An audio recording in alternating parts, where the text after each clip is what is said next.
நடிகர் விஜய் கடந்த ஆண்டு பிப்ரவரி 2ஆம் தேதி தமிழக வெற்றிக் கழகம் என்ற கட்சியை தொடங்கினார். தற்போது கட்சி தொடங்கப்பட்டு 2வது ஆண்டில் அடியெடுத்து வைத்துள்ளது.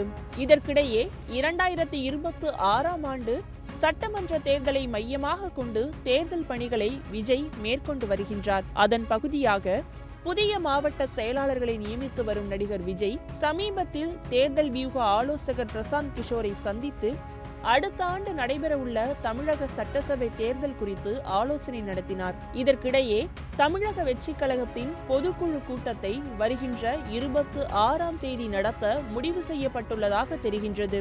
மேலும் மார்ச் முதல் வாரத்தில் விஜய் தமிழ்நாடு முழுவதும் சுற்றுப்பயணம் மேற்கொள்ள இருக்கின்றார். இந்தியாவை பொறுத்தவரை பிரதமர், குடியரசுத் தலைவர், மத்திய அமைச்சர்கள், அச்சுறுத்தல் பட்டியலில் இருக்கும் நாடாளுமன்ற, சட்டமன்ற உறுப்பினர்கள், எதிர்க்கட்சி தலைவர்கள், தொழிலதிபர்கள் மற்றும் சில கிரிக்கெட் வீரர்கள், நடிகர்களுக்கு கூட அரசு சார்பில் பாதுகாப்பு வழங்கப்பட்டு வருகின்றது.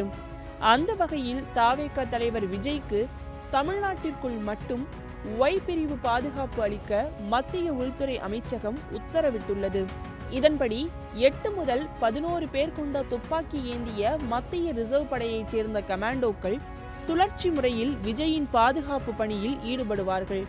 பொதுவாக இந்தியாவில் X, Y, Z, Y plus, Z plus, SPG என்ற வகையில் தலைவர்களுக்கும் பிரபலங்களுக்கும் பாதுகாப்பு வழங்கப்படுகின்றது. எக்ஸ் பிரிவில் 2 பர்சனல் செக்யூரிட்டி ஆபீசர்கள் 24 மணி நேரமும் பாதுகாப்பு பணியில் இருப்பார்கள்.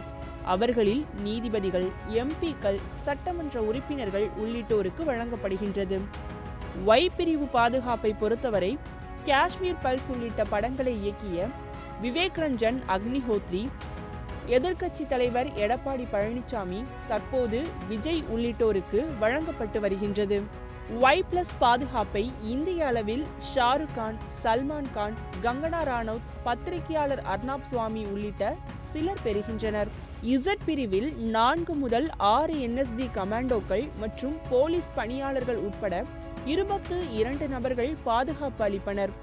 டெல்லி முன்னாள் முதலமைச்சர் அரவிந்த் கெஜ்ரிவால், உத்தரகாண்டின் புஷ்பசிங் தாமி, பாபா ராம்தேவ், அமீர்கான் உள்ளிட்டோர் இசட் பிரிவு பாதுகாப்பை பெற்றுள்ளனர். இசட் பிளஸ் பாதுகாப்பை பொறுத்தவரை தேசிய பாதுகாப்பு படை எனப்படும் என்எஸ்ஜி குழுவினர் 24 மணி நேரமும் பாதுகாப்பு அளிப்பார்கள். தற்போதைய சூழ்நிலையில் இசட் பிளஸ் பாதுகாப்பு மத்திய அமைச்சர் அமித்ஷா, உத்தரப்பிரதேச முதலமைச்சர் யோகி ஆதித்யநாத், நிதி அமைச்சர் நிர்மலா சீதாராம், ராகுல் காந்தி, பிரியங்கா காந்தி, சோனியா காந்தி, RSS தலைவர் மோகன் பாகவத், ஆந்திர முதல்வர் சந்திரபாபு நாயுடு, முகேஷ் அம்பானி ஆகியோருக்கு வழங்கப்பட்டு வருகின்றது. இந்தியாவின் உச்சபட்ச பாதுகாப்பு என்றாலே அது எஸ்பிஜி தான்.